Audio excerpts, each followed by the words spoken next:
Iceland has roughly one public swimming pool for every 3,100 people. Britain has one for every 25,000. That's not a small gap. It's the difference between a country where the pool is a special outing and one where it's simply part of the week, the same way a corner shop is. Today, why Icelanders soak in hot water together almost every single day, and the real reason it has almost nothing to do with relaxation. Stay until number 4, because it explains something most wellness advice gets exactly backwards. Her name is Kristín. She's in her 50s, lives in a quiet Reykjavik neighborhood, and has gone to the same local pool several times a week for over 20 years. Ask her why, and she won't mention fitness first. She'll mention who she expects to see there. Before we go further, I want to say something clearly, because it will change how you hear everything that follows. If you've tried meditation apps, breathing exercises, solo wellness routines, and still feel a specific kind of tired that none of them seem to touch, that's not a failure of the technique. It's very possibly a missing ingredient none of those solitary practices were ever designed to provide. Another person, physically present, with nowhere else they need to be right now either. This is a film about the Sundlaug, Iceland's public geothermal pool culture, why the actual mechanism has less to do with heat and more to do with something sociologists have a specific name for, and 5 small, genuinely accessible shifts you can bring into your own life without needing an Icelandic town or Kristín's 20 years of practice. Let's walk through what's actually happening and how you can borrow pieces of it. The first thing worth understanding is what sociologists call a third place, a concept named by the sociologist Ray Oldenburg. Not home, not work. A third category of space, unhurried, low-cost, and organized around nothing more specific than people simply being present together. Oldenburg argued that modern life has been quietly losing these spaces for decades, and that their absence carries real psychological cost most people never trace back to its actual source. Kristín's pool is Iceland's version of exactly this. Every town has one. Entry costs about the price of a coffee. Nobody needs a reason to be there beyond simply being there, and unlike a gym membership or a scheduled activity, showing up requires no plan, no invitation, no specific person to coordinate with in advance. The shift here is identifying whether you currently have any third place at all, a location, free or nearly free, where you can show up without a plan and reasonably expect to encounter other people doing the same. If the honest answer is no, that absence itself is worth naming as a real gap, not a minor inconvenience. The second thing concerns the Heitur Potter, the hot pot, the specific social zone within a Sundlaug where most of the actual talking happens. Icelandic pools require a strict, non-negotiable shower without a swimsuit before entering, a hygiene rule taken seriously enough that it functions as a kind of threshold, a small, universal act everyone performs identically, regardless of age or status before the social space actually begins. Once inside, the water itself does something specific to ordinary social barriers. Sitting shoulder to shoulder in warm water, half submerged, facing the same general direction rather than directly at each other, tends to lower the usual friction of starting a conversation with someone you don't know well. Kristín describes strangers becoming acquaintances in the hot pot with a regularity that would feel remarkable anywhere else, simply because the water removes some of the performance ordinary face-to-face conversation requires. The shift is finding or creating a version of this specific physical arrangement, side by side rather than face-to-face, in a shared low-stakes activity, whether that's an actual pool, a long walk, or any setting where conversation can happen without requiring direct, sustained eye contact the entire time. The third thing concerns who's actually present.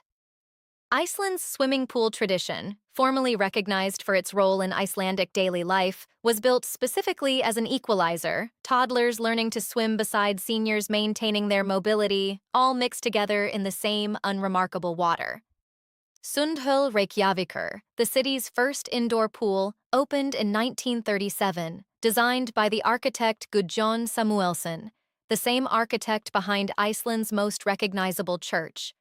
It wasn't built as a luxury, it was built as basic infrastructure as essential to a town as its school or its road. This matters because most modern socializing happens within narrow age and status bands, colleagues with colleagues, parents with parents, retirees with retirees. The hot pot mixes all of it by default, simply because everyone in a small town uses the same handful of public pools, regardless of who they are. The shift is deliberately seeking out age-mixed or status-mixed social settings, rather than exclusively socializing within your own narrow demographic slice, recognizing that some of what a third place provides specifically depends on that mixing actually happening. Now, here's number 4, the one I promised, and it explains something most wellness advice gets exactly backwards. Number 4, the heat itself is not really the point. Here's what's worth sitting with. If warm water alone produced this effect, a bathtub at home would deliver the same benefit, and it demonstrably doesn't. What the Sundlaug actually provides is mandatory, unstructured, ongoing social contact delivered through a mechanism, warm water, pleasant enough that showing up regularly never feels like effort. Most wellness advice frames rest and relaxation as things to pursue alone: a bath, a quiet evening, solo time to decompress. The Sundlaug quietly argues something closer to the opposite. That genuine restoration, the kind that actually resolves the specific fatigue loneliness produces, may require the presence of other people more than it requires solitude at all. There's a specific research pattern worth naming here that runs parallel to what Kristín describes anecdotally. Research on loneliness and physical health has increasingly treated chronic social disconnection as a genuine health risk factor in its own right, not simply an emotional inconvenience, with effects on inflammation and long-term well-being comparable to more commonly recognized risks. A solo wellness routine, however well executed, was never actually designed to address that particular variable, because solitude is precisely the condition it can't touch. Kristín describes evenings alone as pleasant but distinctly different from evenings at the pool, not more or less tiring exactly, just missing something.